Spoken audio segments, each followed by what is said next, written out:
Welcome back. It is 8:37. A multi-million-dollar lawsuit over Judge Judy's show. TMZ's Harvey Levin is in LA and joins us this morning.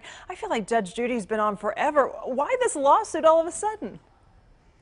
Oh, this is a great lawsuit. I'm going to try to break this down, and I'm going to oversimplify it, but I think you'll get the point here. Got it. So think of it this way.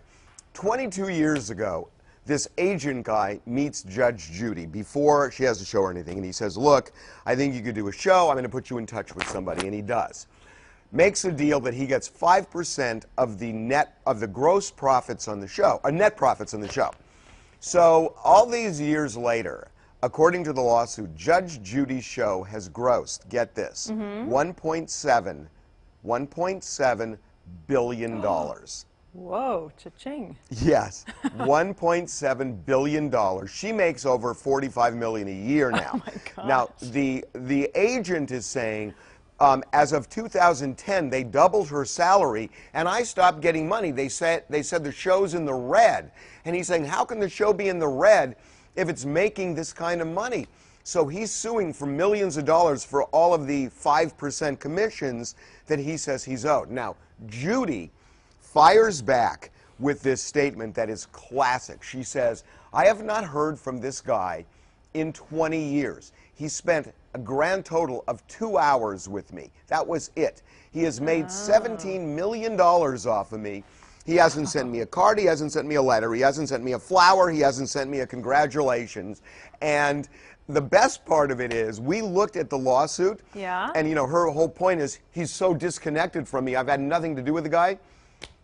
He misspelled her name in the entire lawsuit. Well, if that doesn't prove it, if that doesn't prove it, I don't know what will, right? Is that great? Is that great? Wow, wow. Oh my gosh. Geez. Okay, let's talk about another case, the O.J. Simpson case. There was this knife that was found, but it looks like there were no matches on the DNA test, right? Yeah, I mean, look, we broke the story that a construction worker in 2002 was doing demo on the Rockingham property and found this 5-inch buck knife buried underground, gave it to this retired LAPD cop who was working a movie set, and the cop put it in his toolbox for 12 years. Oh, gosh. Well, the LAPD got the knife in January. They did DNA testing on it. We are told that the soil is so toxic and makes it so difficult that they could not get any kind of a DNA match off the knife. It doesn't mean it is the knife or isn't the knife. It just means they came up goose eggs. Right, so it's impossible to know for sure if that was the murder knife, the knife that was used. Yeah, I mean, there's no way of knowing either way. They haven't announced it yet, but that's what we're told by our LAPD people. What about the fact that this guy, handed it to a retired police officer and then, it took so long for it to come up? Does anyone get in trouble for that? Well, it's not on the construction worker because the guy was in uniform, so he didn't know. He just gave it to a cop.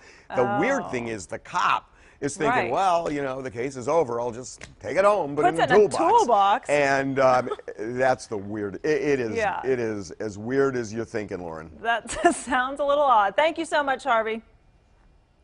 Okay. You can see TMZ weeknights at 11 p.m., weekdays at 3 p.m. here on Fox 4.